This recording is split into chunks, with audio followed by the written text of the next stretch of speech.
a memory of all our time together, the fun that we had, the work, and it came to me that the perfect open gift for me.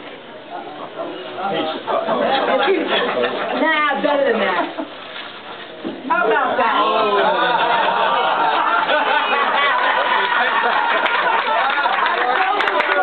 I said, I'm giving this to Tony. And he goes, why would you give him your...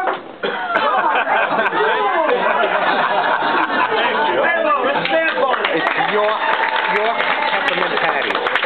Oh, well, this is going to be a combination of actually. Yeah. You're quiet now. We'll have a good dessert. But I want to say, actually, it wasn't too long ago, when you think about it, that virtually every person in this room was a stranger to every other person in this room. When you think about that. We all came from all different walks of life. We came from various professions, various ethnic backgrounds, and I'm saying that deliberately to poke an eye to the progressive strategy of race and class warfare. Because if you listen to that enough, you actually start to believe in those dividers. Well, we all saw, regardless of where we came from, that we really weren't all that different from each other. We all shared the same deep, abiding love of and fear for our great nation. Each one of us united with the other at a time when our beloved country was under siege. It was falling into an abyss created more by forces within, enemies from within, than enemies without. Thanks. And sadly, along the way, we witnessed instances of duplicity within our ranks. We actually learned how some individuals infiltrated our ranks with an attempt to subvert the very survival of our nation for the benefit of their own personal or political gain. But we endured. We pulled together, and we prevailed. And with our shared passion, we stood together, we linked arms, we leaned into the storm, and we shouted, enough. Enough. As we fought, planned, and strategized together, one member of our ranks emerged who seemed to grow directly out of our political passions. This member's background and whole working life embodied everything we stood for. And just as importantly, he had what everybody refers to as the right stuff. He had the will, the nerve, and if you forgive my graphic expression, the testicular fortitude. Do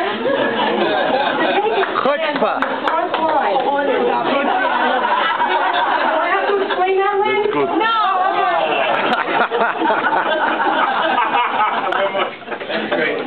As such, he stood as a lightning rod among us. He solidified our mission, and he helped give us a battle cry with which to charge ahead.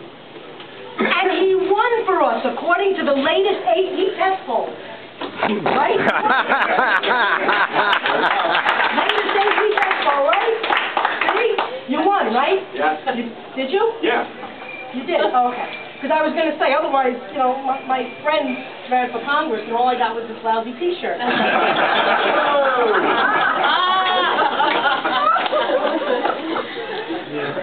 Now, this man taught us, and we taught him.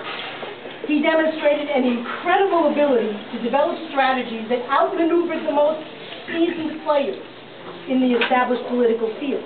Under his banner and his guidance, we took our fight further than anyone believed we could possibly go. Now, he also didn't always listen to us. He also made us very angry with him. And he made some mistakes. All lessons learned to be applied for future endeavors. But honestly, I have to say, I don't know any other person who could make a mistake with such an in-your-face flourish. Like the time he drove his fully decked-out Hurricanemobile all over Westchester County, even though our state's Republican Party vice chair had put a huge target on his back and was pressuring the Westchester County police to arrest him. Yes, I remember that day.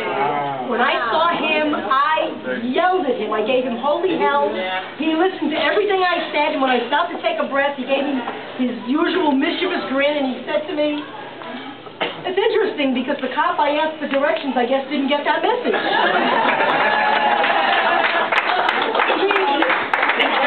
Words to describe that kind of attitude is chutzpah. Am I right? You're very, you got that one right.